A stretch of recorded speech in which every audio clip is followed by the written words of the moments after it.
नमस्कार once again. Global lens में आप सभी का स्वागत है। जैसे कि हम सब जानते हैं, ऑपरेशन सिंदूर अभी भी शुरू है और सारी दुनिया ने इंडिया की जो ताकत है उसको माना है। हमने हर तरह से दुनिया को बता दिया कि किस तरह से भारत अपना संरक्षण खुद कर सकता है। तो आज इसी से जुड़ी हुई कुछ बातें हम करेंगे। फिर से एक बार हमारे मेहमान कैप्टन महेश भकुनी साहब से। सर, फिर से आपका स्वागत है। नमस्कार। नमस्कार और जय हिंद। जय हिंद सर। जय हिंद सर, जैसे कि अभी हमने देखा, प्रधानमंत्री और बाकी जो मेंबर ऑफ पार्लियामेंट है उन्होंने सारी दुनिया में जाकर बताया कि ऑपरेशन सिंदूर कैसा हमारा एक सक्सेस रहा और हमने क्यों किया, है ना।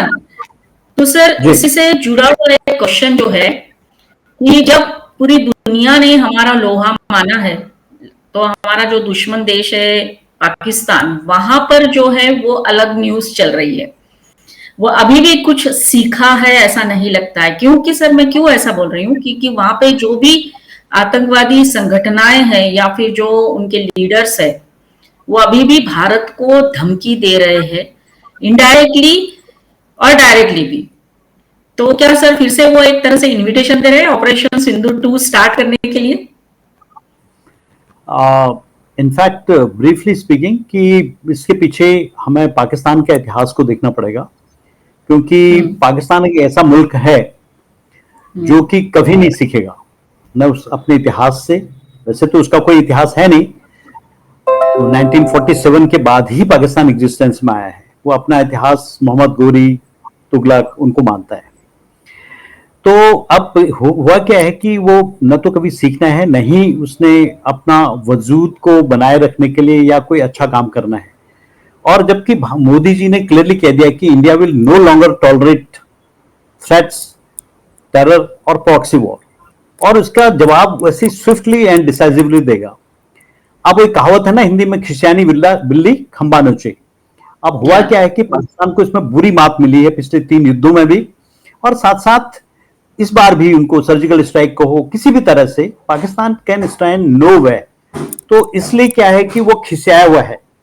और उससे बड़ी बात तो यह है कि वहां का जो टेररिस्ट नेटवर्क है वो अभी भी एक्टिव है और हॉस्टाइल है। उनका इंटेलिजेंस नेटवर्क है, वो उस रोग देश में बराबर उसको इंटेलिजेंस नेटवर्क उनको हेल्प करता है।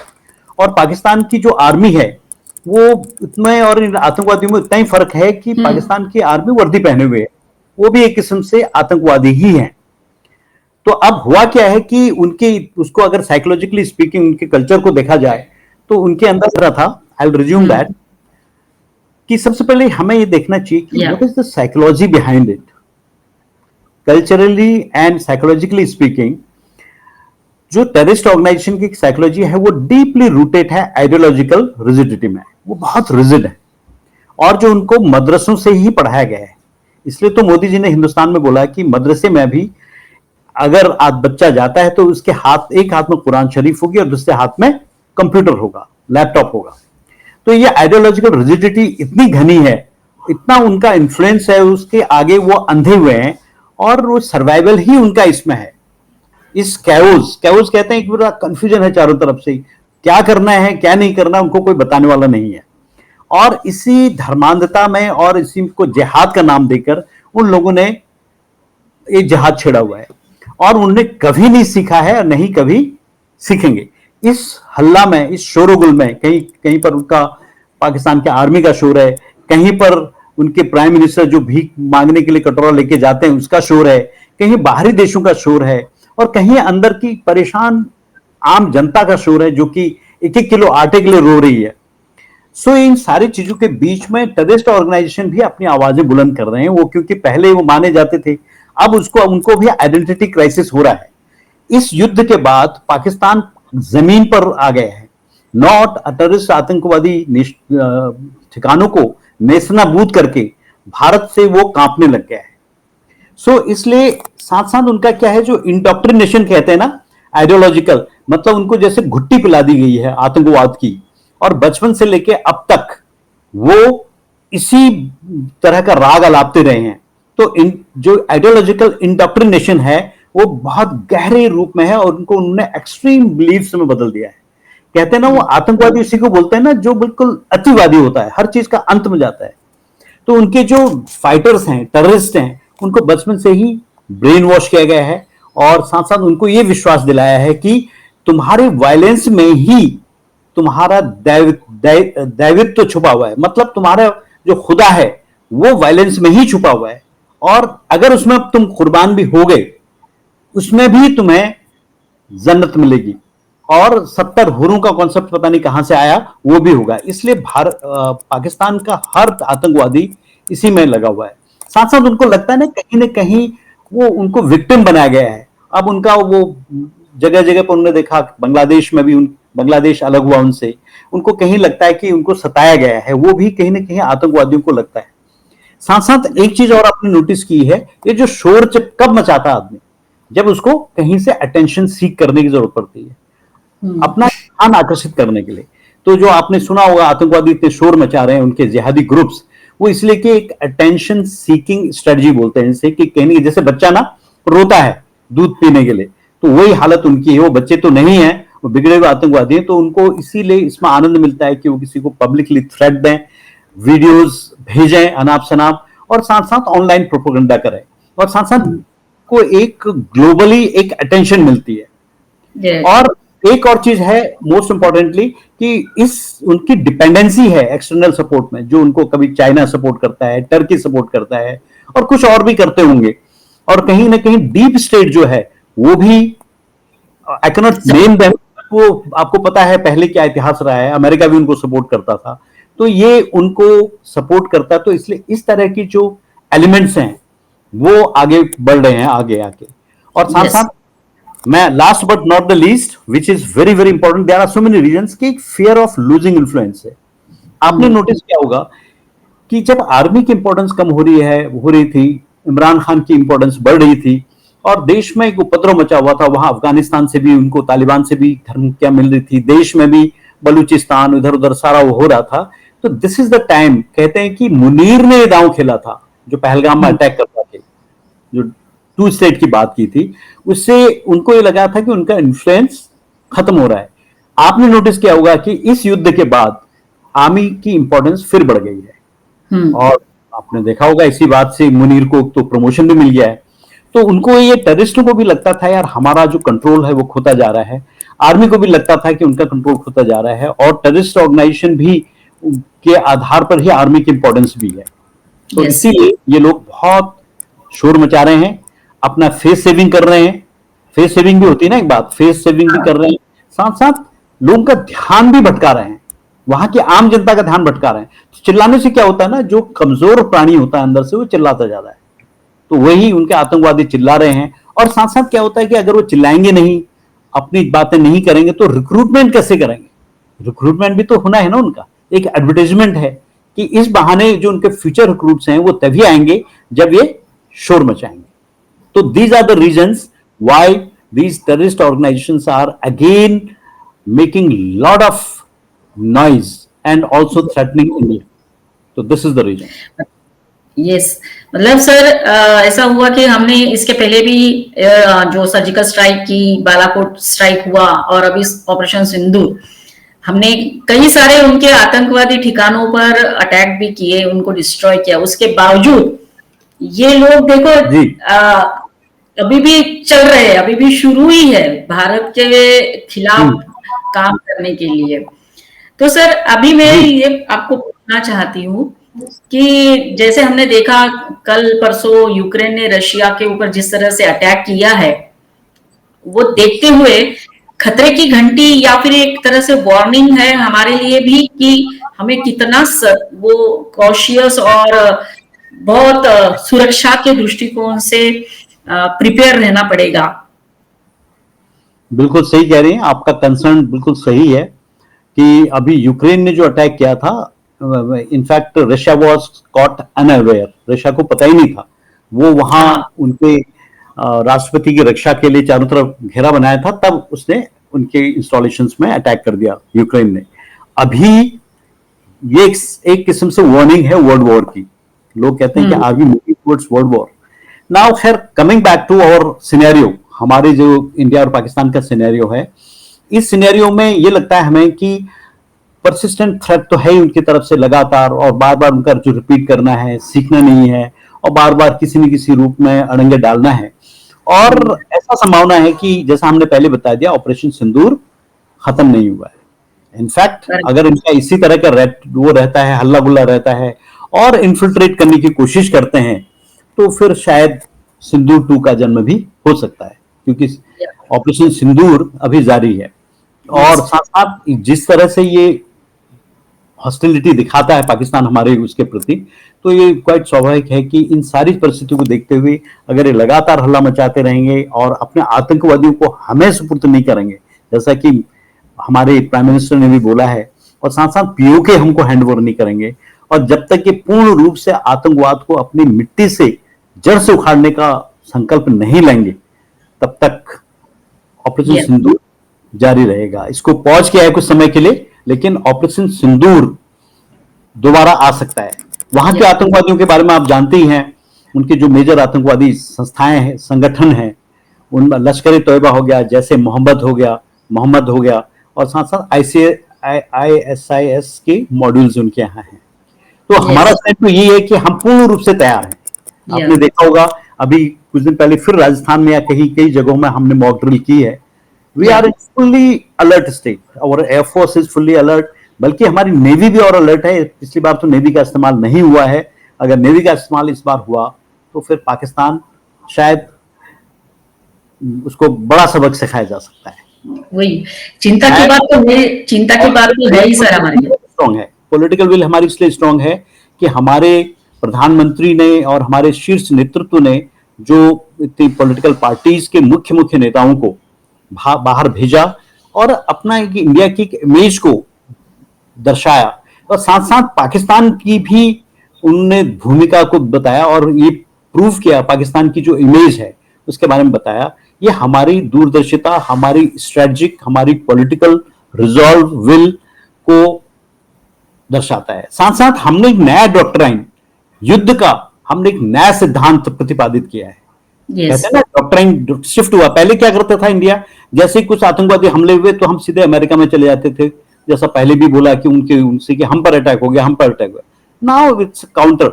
अब तो काउंटर क्या है कि वी आर मोर पावरफुल, और हम बुरी तरह से, वो एक गोली मारेगा, हम एक गोला उसकी बरसात उसके पास करेंगे। तो वी आर मच स्ट्रॉन्गर। तो ये डॉक्ट्राइन शिफ्ट है। It has really shown to the world कि वी आर नॉट वीक, हम सिंपल नहीं है, वी आर वेरी स्ट्रॉन्ग।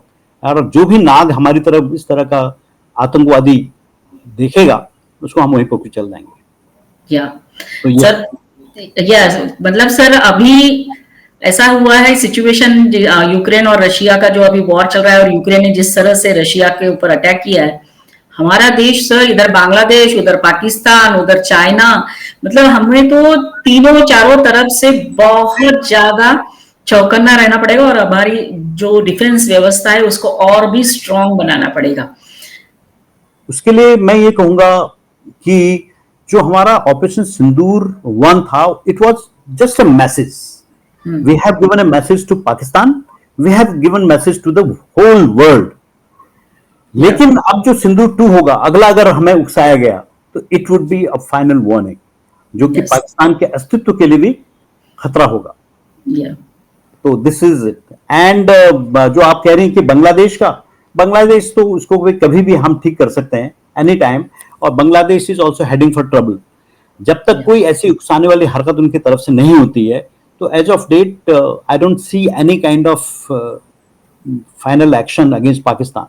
लेकिन कहीं ना कहीं बांग्लादेश, लेकिन कहीं ना कहीं बांग्लादेश को भी इस बार क्लियर मैसेज गया है। आपने देखा होगा कि ऑफ लेट वहां से समाचार आने बंद हो गए हैं, खराब समाचार जो हमारे हिंदुओं के प्रति था। तो नाउ बांग्लादेश भी सहमा है, उसके अंदर की ही इतने उथल पुथल हैं, उनके जो करंट राष्ट्रपति हैं जो बनाए हैं उनको और उनके आर्मी के बीच में भी चल रहा है। जो बांग्लादेश में घटनाएं हुई उसमें भी डीप स्टेट जो हम बात करते हैं पाकिस्तान है, उनके लिए भी और हमारे लिए भी Pakistan is a deep state. तो वहां पर पुराने गवर्नमेंट को गिराने का काम और नए गवर्नमेंट को अमेरिका से लाने का काम, this gentleman came from America and he Yes. Nobel laureate also, Yeah. And उसको वहां स्थापित करने का काम पाकिस्तान का ही रहा है। और बराबर। साथ लेकिन क्या होता है ना, किसी को लाके बिठा देना, शासन चला लेना अनएथिकल रूल से, उसने न हिंदुओं को वहां जीने दिया और जेनोसाइड कराया, पुरानी जिन्होंने आजादी उनको दिलाई थी उसके ये सगे नहीं हुए, तो हमारे लिए तो they can not be loyal to us. Yes. So Yeah. Now situation ये है कि वो खुद ही खत्म हो जाएंगे। Bangladesh was an upcoming economy before this, लेकिन अब उसकी हालत इतनी है कि वो किसी भी दिन वहां के राष्ट्रपति को मरवा देंगे, किसी भी दिन उनका क्या बोलते हैं, उनकी मिलिट्री में टेक ओवर, क्योंकि Yeah. वो कॉपी करते हैं, उनका आदर्श जो है वो है Pakistan. Yes. So that's what. तो सर अभी एक बात और थी कि जैसे ही हमने ऑपरेशन सिंदूर के पहले देखा था कि हमने इंडस वाटर्स ट्रीटी को सस्पेंड कर दिया, उसके बाद चाइना के कोई ऑफिसर है, उनका एक स्टेटमेंट आया है कि if India can do this with Pakistan, China can do this with India. तो जी। ये भी एक बहुत बड़ा टेंशन वाला काम है सर, कि अगर फ्यूचर जी। में चाइना हमारी नदियों का पानी रोकता है तो हमारा जो जी। नॉर्थ ईस्ट है वो प्रॉब्लम में आ जाएगा। True, that is true. Yes. तो यू मीन टू से कि जो आपका कंसर्न है बिल्कुल सही कंसर्न है, क्योंकि जो अगला युद्ध लड़ा जाएगा वो पानी पर लड़ा जाएगा। हाँ। क्योंकि बहुत पहले किसी ने कहा भी था, किसी महापुरुष ने, किसी बड़े वैज्ञानिक या किसी यस, पहले कहा है। कि जो तीसरा युद्ध होगा वो उस पर लड़ा जाएगा। राइट। तो हमारे देश में भी वही है। इंडस वाटर ट्रीटी हमने आई थिंक 1960 में की थी, जिसमें वर्ल्ड बैंक भी बीच में था, इंडिया और पाकिस्तान के बीच में हमने ही किया था। और पाकिस्तान को भी हमने कुछ अधिकार दिए थे। उसमें अधिकार दिए थे कि 3 जो हमारी पश्चिमी नदियां हैं, वेस्टर्न रिवर्स हैं, जिसमें इंडस है, झेलम है और चिनाब है, इनके पानी को हम आपस में शेयर करेंगे। लेकिन इंडिया के पास ही इसके राइट्स हैं, rights to the eastern rivers like Ravi, Vyas and Sutlej.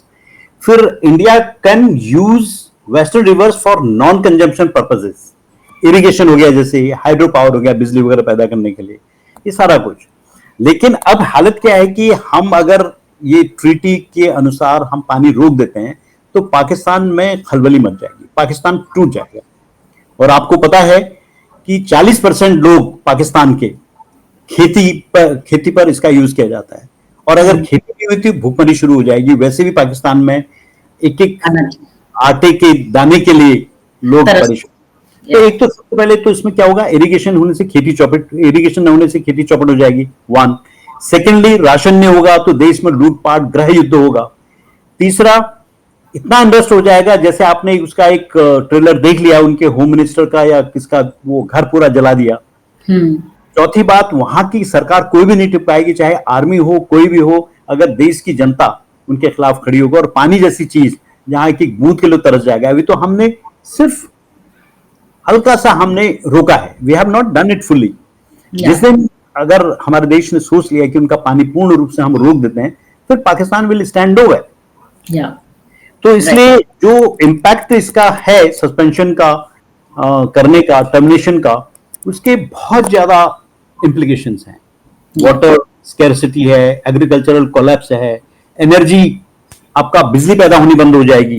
तो कुछ उनको इस कदर करेगा कि वो ब्लैकआउट्स हो जाएंगे पाकिस्तान में। सोचिए कि एक देश में युद्ध के समय में ब्लैकआउट होना अलग होता है, नेचुरली ब्लैकआउट हो जाना, बिजली का न हो जाना देश की कितनी बड़ी इकोनॉमी को नुकसान करेगा। फैक्ट्रीज बंद हो जाएगी, बच्चों के भविष्य पर फर्क पड़ेगा, पढ़ेंगे कैसे वो, अंधेरा छाया रहेगा हर जगह, और अंदर ही अंदर इंटरनल वो होगा, और पाकिस्तान धीरे धीरे धीरे धीरे विनाश के गर्त में चला जाए। और उसका डिप्लोमेटिक और लीगल फॉल आउट तो इतनी बुरी तरह होना है, क्योंकि अपनी करने का ही फल भोग रहा है वो। अभी आपने सुना होगा, शहबाज जब बाहर गए थे तो उन्होंने साफ साफ बोल दिया, मित्र देशों ने भी मुंह मोड़ लिया, जिन पर उसके बड़ा घमंड था, वो अपना कटोरा लेके गया था। तो एवरीवन हैज सेड सॉरी, अपना पहले आप आतंकवादी संगठनों को संभालो, उसके बाद बात होंगी। या राइट, यस सर, मतलब यही है सर कि पाकिस्तान सीखने को अभी भी तैयार नहीं है, और हम कितनी बार वार्निंग देने के बाद भी वो नहीं सुधरेगा, है ना सर।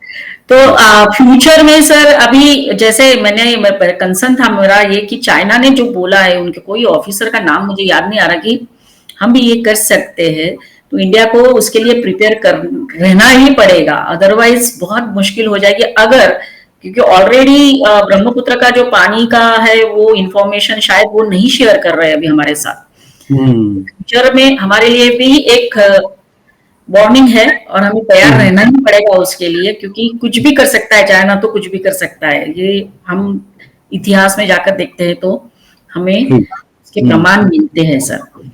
सो एनीवे सर, अभी जो प्रेजेंट में जो भी घटनाक्रम हो रहे हैं वो भी हमको कुछ ना कुछ सिखा रहे हैं, ऐसा लगता है आपको? ये मेरा आखिरी सवाल है आपको, कि जितनी भी इंटरनेशनल लेवल पे भी और हमारे दोनों देशों के बीच में भी, हमारे लिए भी तो ये एक मैसेज है कि हमें बहुत स्ट्रांग रहना पड़ेगा अभी डिफेंस के मामले में। वेरी ट्रू, बिल्कुल सही कह रहे हैं। और मैं इनफैक्ट मुझे आज एक अखबार की मैं कटिंग पढ़ रहा था कि भुज के पास एक माधापुर एक जगह है 5 किलोमीटर दूर, तो 1971 में, मुझे आपको जान के बड़ा गर्व होगा कि वहां पर हमारी जो एयर स्ट्रिप थी भुज में, उसको पाकिस्तान ने बम्बार्ड कर दिया था, उसमें खड्डे हो गए थे। And you will be surprised कि 300 औरतों ने, महिलाओं ने, जो कि 5 किलोमीटर दूर है वहां से, भुज से, उसका नाम है माधापुर, कोई गांव है, वहां की महिलाओं ने 3 दिन लग के ये 4 किलोमीटर का स्ट्रिप तैयार किया था। व्हाट आई मीन टू से कि देशभक्ति और देश की सेवा करना सिर्फ सैनिक का काम नहीं है, यह हर नागरिक का काम है। इसलिए हमें आज ये अलर्ट रहना पड़ेगा कि हमारे बीच में ही कौन जयचंद है, कौन मीर जाफर है, जो भी थे, जो कहते हैं कि जिन लोगों ने देश को धोखा दिया, उनको वो कौन है, उनको देखना। साथ साथ हमें अपने लेवल पर देश में डिसिप्लिन लाना, काम करना। We have to be always alert. Government साथ में रहेगी, गवर्नमेंट को भी क्वेश्चन करते रहना, एंड अपोजिशन का भी काम है कि उनको एक पॉजिटिव, क्रिएटिव एंड देश को आगे बढ़ाने का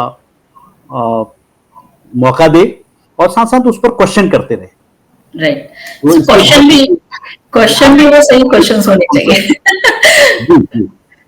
यस सर, बस जाते जाते सर आप क्या कहना चाहेंगे?